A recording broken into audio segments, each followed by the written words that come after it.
գործընկերներ, հաշվի առնելով նաև այն փաստը, որ ենթադրում եմ, որ ձեզնից առնվազն մի մասը գիշերը չի քնել, ես այստեղ կդադարեցնեմ իմ զեկույցը 2025 թվականի պետական բյուջեի կատարման ընթացքի վերաբերյալ, չնայած սրանով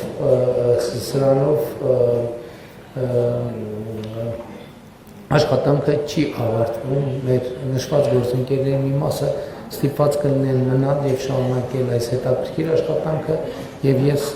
բոլորիդ հաջողություն եմ մաղթում այս աշխատանքի առիթով եւ եւս մեկ անգամ շնորհավորում եմ Հայաստանի Հանրապետության քաղաքացիներին 2026 թվականի հունիսի 7-ի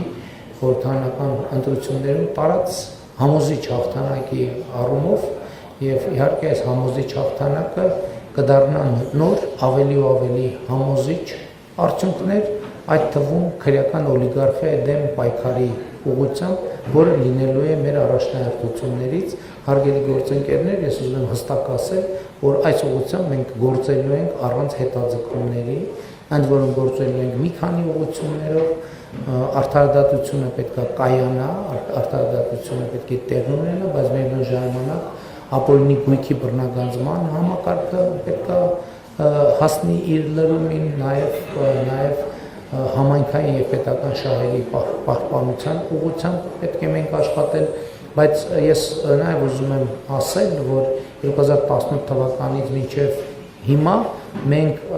ավելի քան տարբեր եղանակներով, այդ թվում պետական բյուջեի հարկային եկամուտների անհամաչափ աճերով մենք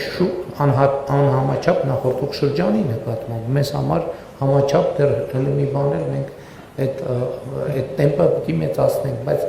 նախորդող շրջանում մենք առնվազն 8 միլիարդ դոլարի միջոցներ վերադարձրել ենք, ուղղել ենք, հանել ենք ստվերից եւ ուղղել ենք Հայաստանի Հանրապետության զարգացմանը եւ Հայաստանի Հանրապետությունը այսօր բոլորովին ուրիշ պետություն է, քան էր 2018 թվականին եւ կհամարձակվեմ պնդել, որ Հայաստանի Հանրապետությունը այսօր շատ ավելի լավ պետություն է, շատ ավելի անկախ, շատ ավելի ինքնիշխան, շատ ավելի կայացած, շատ ավելի անվտանգ եւ բնականաբար խաղաղ, ժողովրդավար եւ բարեկեցիկ։ Եվ